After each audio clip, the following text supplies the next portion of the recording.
What do you make of, what's really going on here? Like we're in abrupt climate change. I've got information on my channel about that. People can look at it and see that there's evidence now that we are in serious trouble globally, and there's no answer for it. It's basically an inescapable conclusion that the earth is in trouble, big trouble, and people don't have any. They don't know what to do. They don't know they don't understand why what is happening is happening. And I listen to their stories, and you can too. Everybody, they're all there. Just do a search. And what I hear that they don't seem to be getting is they all come down to this money thing. Like, where money is controlling everything that we can do. We depend on it.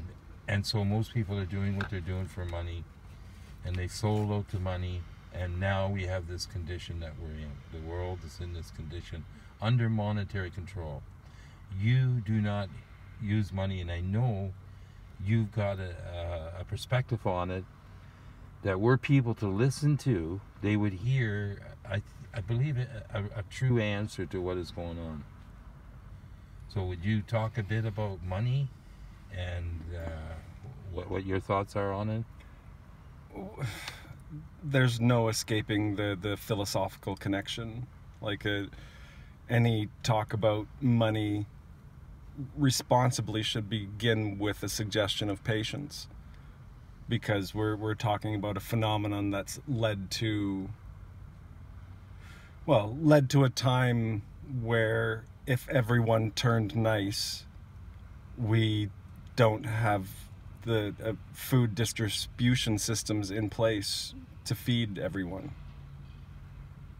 So essentially, the best option for humanity is 3 generations of the entire planet being a refugee hospice, because that's better than the retardation and eternal slavery. And that's the point we've come to. And so as far as money is concerned, money is sort of like a power and principality sort of thing. It's a phenomenon that cannot admit mortality. Money will make sure money is invulnerable, immortal, but it's not. And so in the process of money dying, it's gonna flail and flail and flail and take millions, if not billions, of people with it. What about the environmental situation, though, which people say they don't have enough? If they clean it up, it's money. It's the problem again with money, that even to clean it up, they can't afford it. Like under the control of money, like we're stuck with an environment that is collapsing, and we can't afford to fix it. We can't afford the nuclear waste. We can't afford the sea rise, the overpopulation. Like we're in serious times, and like, but I believe that we got to start being nice to one another. That people have to hear what it's like to not use money.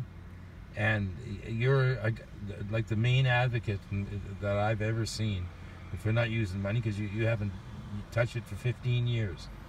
Now, you must have really quite a firm conviction to have gone to that extreme, and to live with no possessions, not to carry any ID, to walk around Victoria like you've been doing for 18 years. Like, what's your real vision on what's going on?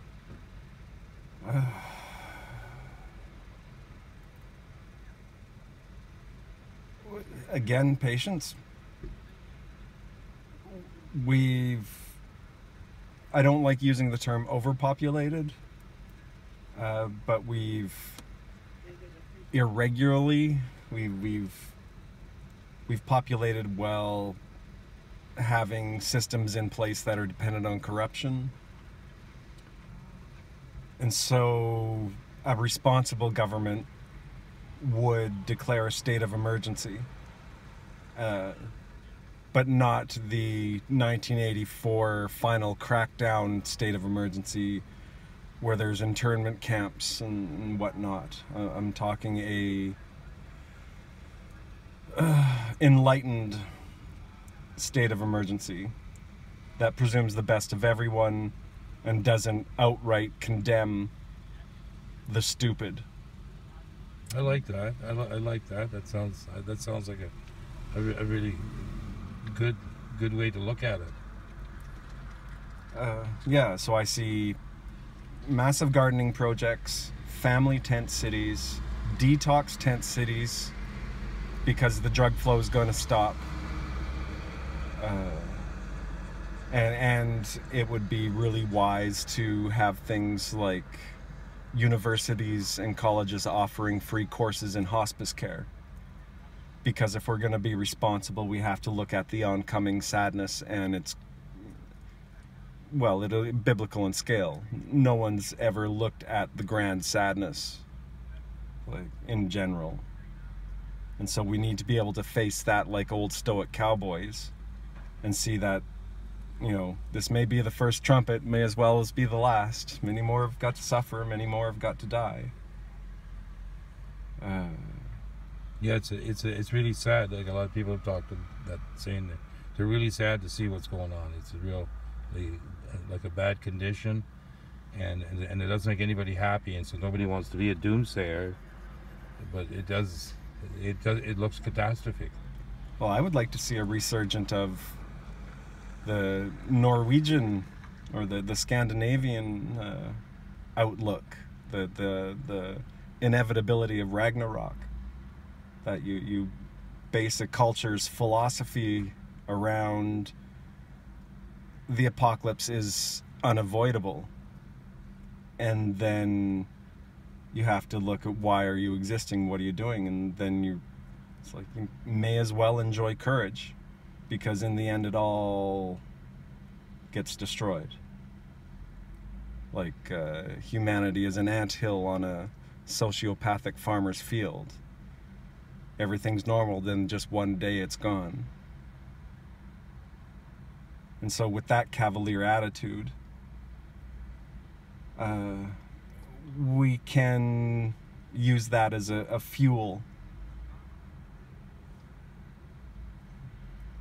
to, whatever, be cavalier and not necessarily, you know, stress about doing what's right, but maybe just enjoy not doing what's wrong. That sounds like a good way to go. So